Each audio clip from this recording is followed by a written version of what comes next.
followed the channel any, or if you saw the last episode, I mentioned that I was going to make a Moravian bench. I think this is what I did on the last one. Like I said, if you follow the channel, you also know that I'm mostly a hand tools guy, as you can see. But I'm also not crazy. At the moment, I'm pretty busy with work and school. And I'm going to try to do as much as I can with this project by hand, but if I do it purely by hand, it's going to end up taking me, I don't know, a year to get done with this, and I really don't want to do that. So I say I'm a hand tool guy, but I would say I'm 80% hand tools and the rest a little bit of power tools, which I'm going to want to talk about real quick. This is going to be a real short video. Let me walk you over here. Sometimes you just need to enlist the power of a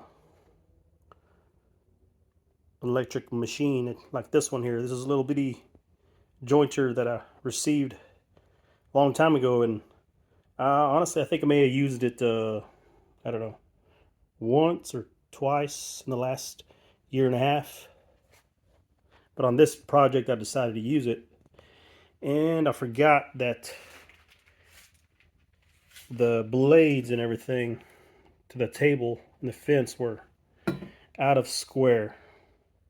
So I decided to square it up, and also thought, you know what? I have a little simple method. I don't know. A long time ago, I had trouble trying to figure out how to square this damn thing up. But I have a real simple method on how to do it. Figure I would share it with people, see if it would help anybody that might need it. So let me set this up, and we'll get to the point. First things first. Safety.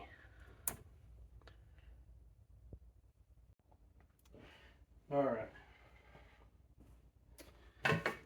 First thing we need to do, let's get this guard out of the way real quick. Some plugs so we're perfectly safe. All right.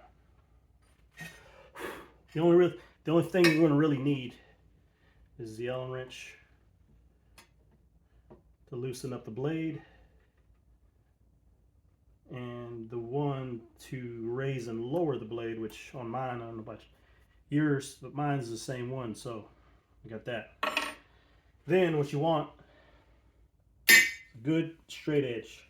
This is a Japanese one that I bought a while back. I know it's straight. I've checked it out. I don't use it, anything like that. So another good reason, you'll see here in a little bit, these numbers come in handy as reference marks, which I'll show you here. But one of the first thing you want to do though, you want to make sure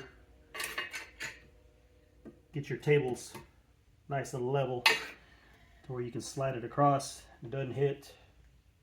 Slide it this way, it doesn't hit. Right now it does because, you know, I've been using it. So, but once you get it level, next thing you want to do, you want to make sure the one you have is long enough to reach.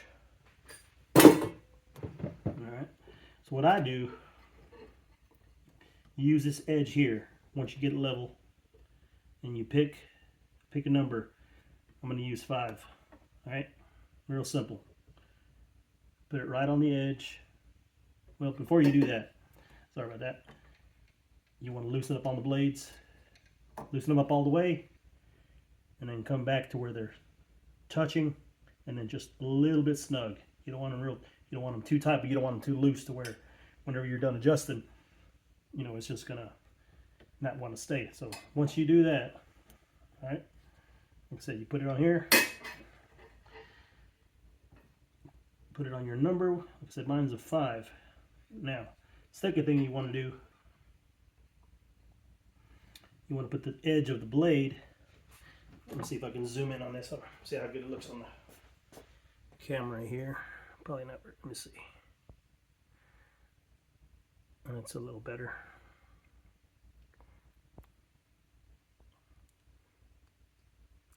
All right, hopefully that's pretty good. Hopefully. But what you want to do, once you have your number on the edge, you want to get the edge of your blade, put it on one of the marks on your square, and that's where you gotta remember that's where needs to stay the whole time when you have it here and when you have it over here. That's where you want it. That way, you know you have the blade in the same orientation. You use this number here, put it on the edge. You know that's in the very same spot from here to here. So once you do that, you have everything's loose. You go to make your adjustments, and you want to adjust it to where it starts picking up.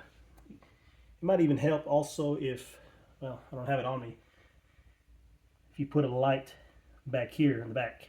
That way you can see when it's shining through.